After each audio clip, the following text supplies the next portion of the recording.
महाराष्ट्राचं राजकारण म्हणजे जत्रा। इथं कुणीतरी नेहमी ढोल वाजवतो आणि गर्दीत टाळ्या वाजवते। गेल्या काही दिवसात एकदम भन्नाट बातमी समोर आली आहे आणि ती म्हणजे सरकार माजी आमदारांवर एवढे प्रेम करतं का? दादर माहीम मतदारसंघाचे माजी आमदार सदा सरवणकर नाव ऐकलं की मुंबईकरांना लगेच लक्षात येतं हे तेच नेते आहेत जे एकेकाळी शिवसेनेचे दमदार खेळाडू होते, नंतर शिंदे गटात गेले, पण गेल्या निवडणुकीत त्यांना जनतेनं घरी बसा असं सांगितलं। आता मुद्दा असा आहे, सरवणकरांनी स्वतः सांगितलं मी आमदार नाही, पण माझ्या मतदारसंघासाठी अजूनही 20 कोटींचा निधी मिळतो। हे ऐकून पत्रकारांचे कान टवकारले, विरोधकांनी टाळ्या पिटल्या आणि सोशल मीडियावर मीमचा पाऊस पडला। सरवणकर म्हणतात उपमुख्यमंत्री एकनाथ शिंदे, मुख्यमंत्री देवेंद्र फडणवीस आणि अजितदादा माझ्या पाठीशी आहेत, म्हणजे त्यांना पराभूत होऊन सुद्धा निधी मिळतो। मग लोकांचा सवाल, हा पैसा कुठून येतो? अजितदादांच्या अर्थ खात्यातून की शिंदेंच्या मंजुरीनं? गावागावातून असा गप्पांचा वारा चालू। सरकारचा पैसा म्हणजे जनतेचा पैसा, मग पराभूत नेत्यांना का दिला जातो? जरा विचार करा। तुमच्या गल्लीत गटार फुटलं, रस्ता तुटला, नळाला पाणी नाही, मग माझ्या आमदारांच्या कार्यालयात फाईल्सवर शिक्के पडतायत, कामं चालू आहेत आणि 20 कोटींचं प्रेम वाहत आहे। सरवणकरांना हरवणारे महेश सावंत म्हणाले 20 कोटी मिळाली आहेत, मग तो पैसा नेमका कुठं गेला? मनसेचे संदीप देशपांडे यांनी ही टीका केली, जनतेचा पैसा जनतेसाठी नाही का? हे सगळं ऐकून सामान्य मतदार चिडले। कारण का तर कर जनता भरते, पण फायद्याचा रस कुणाला? पराभूत नेत्यांना।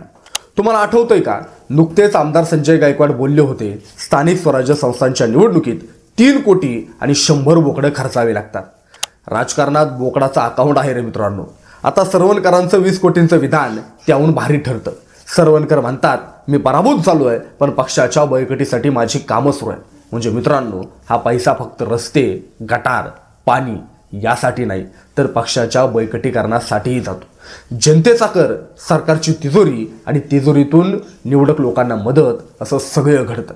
या सगळ्या गोंधळात अजून एक प्रश्न आहे, अजितदादांनी फाईल साईन केली का शिंदेंनी थेट ओके दिलं की या पैशांच्या मागं आणखी काही टॉप सिक्रेट आहे? मित्रांनो, महाराष्ट्राचं राजकारण म्हणजे सिरियलपेक्षा भारी।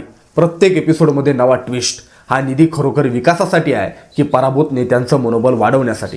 निवडून न आलेल्या नेत्यांना एवढा पैसा मिळतो, मग निवडून दिलेल्या जनतेच्या हाती काय लागतं? मित्रांनो, लोकांच्या डोक्यात धूर निघतोय, आमच्या पैशाती असं का? सरवणकरांच्या विधानानंतर सरकारवर दबाव येणार हे पक्क। विरोधक चौकशीची मागणी करतायत, समित्या बसतील, अहवाल तयार होतील, पण शेवटी राजकारणात गुंता जसा असतो तसंच काहीतरी नवनाट्य नक्की उभं राहील। मित्रांनो, महाराष्ट्राचं राजकारण म्हणजे क्रिकेट मॅच सारखं आहे। कधी कोणता बॉल कुठं जाईल कुणाला सांगता येत नाही।